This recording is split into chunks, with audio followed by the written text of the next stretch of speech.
Alexander the Great and the Mysteries of the Medusa. Truths and historical facts behind the myth.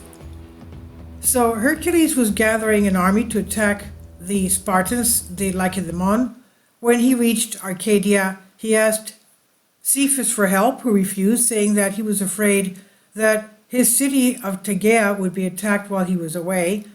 Then Athena, the goddess Athena, gave Hercules a braid of the hair of the mermaid Medusa, who gave it to Sterope, daughter of Cephas, telling her if enemies attacked to lift it 3 times from the walls without looking at her. Cephas and his sons were killed in this war, so Sterope renamed governor of Tegea. Hercules returned from Lacedaemonia victorious, that is from Sparta victorious, again passed through Tegea, where he corrupted August, daughter of Elius. The Telephon was born. Apollodorus, Historical Library, Book B8, verses 3 to 5. A note before we continue. Cephas, son of Aleus, son of Aphedanus, son of Arcas, son of Lycon, was king of Tegea, with hereditary rights to the throne, and had participated in both of the most important operations of Hellenism, both in the Argonaut campaign for the Golden Fleece, as well as in the Caledonian boar hunt. So initiated into the mysteries of Medusa, he was an important ally for Hercules, who definitely wanted him in his team. Given that Cephas' daughter was called Aerope and not Sterope, that she mated with Ares himself to give birth to Aeropus, who according to others was Cephas' son, the associations are striking. How much more considering that after the victory over the Lacedaemonians of Hercules, and despite his sadness for the loss of the generation of Cephas and his sons, the beloved hero of Hera, Peacock returned to Tegea, impregnate August, sister of the dead Cephas, to continue the generation of Aleus and perpetuate the DNA. The light from afar, the telephos, or the dawn, the star of dawn, rings a bell for the most initiated. This is what the myth says about the head of the mermaid, the Medusa, the head with the snakes, of our well-known Medusa, which Bellerophon killed while riding Pegasus. Let's not forget that Bellerophontis is directly related to the first reports we have of the existence of secret societies leading to the Brotherhood of the Peacock and the lineage of heroes associated with it. But wait a minute, tradition also tells us about the mermaid sister of Alexander the Great, who asks passing sailors if her brother is still alive. If the answer is no, the mermaid sinks their ship with superhuman strength or using super weapons. Like many mermaids, aren't they related to Alexander? Water creatures such as the fairies, Nereids, who were related to his own hero, prototype Achilles, the son of Nerida Thetis. I'm copying from the book Alexander the Great, and thank God that he was born in Greece. Alexander was born July 356 BC on the 6th of the month of Hectatombion for the Athenians, or Lous for the Macedonians. His father Philip had met his mother Olympias during their initiation into the Orphic religion, at which point he fell in love with her. As she was an orphan, Philip agreed that her brother Ariba and they planned their marriage.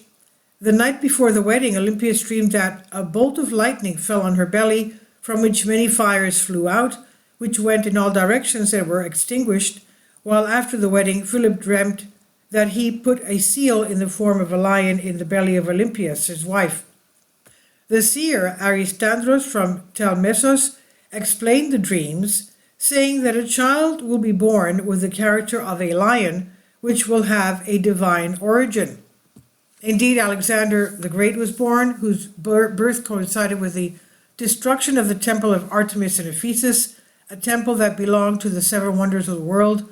And during that period, Philip had consecutive successes, since it was then that he conquered Photidia, Parmenion defeated the Illyrians in battle, and one of his horses won the horse races in the Olympic Games. So we see that from the beginning, or rather the dawn of his history, Alexander had a star. So let's see. When Alexander reached Ilion at the start of the great campaign, he dedicated to the goddess Athena the Iliad, his armor, which he replaced with the sacred weapons that had been there since the time of the Trojan War, or at least one of the Trojan Wars. It's even said that in the battles, his guard carried them in front of him. Arian in Alexander Anavasis, strange though, Alexander was the only one who did not use a shield, or rather, auspices, really, an initiate of the mysteries of the Medusa and the cosmic mushroom. Does he need a shield, or is this gorgon in the chest enough to ward off an enemy from him, the Medusa's head?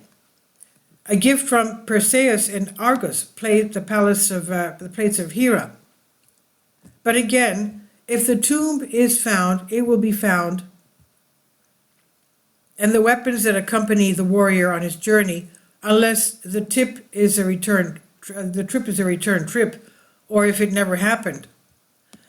Many Western-type occult organizations, groups, etc., have tried to hijack the term Medusa to gain some entity on their non-existence. They failed the following simple test.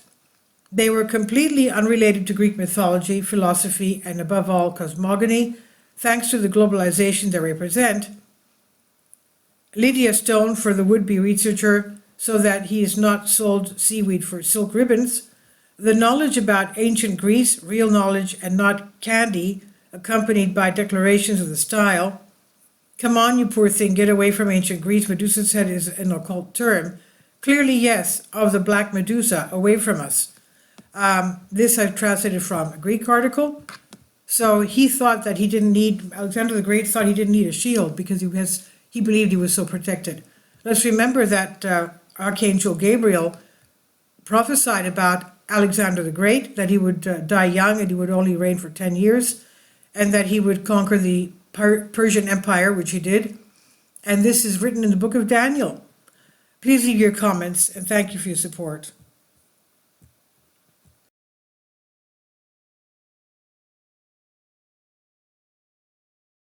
Kindly support my Patreon account. The daily posts are 5 videos daily, and they are totally different from what I have on my YouTube channel. Thank you so much for your support and that you find all my content so interesting. You'll find the Patreon account details in the description box below.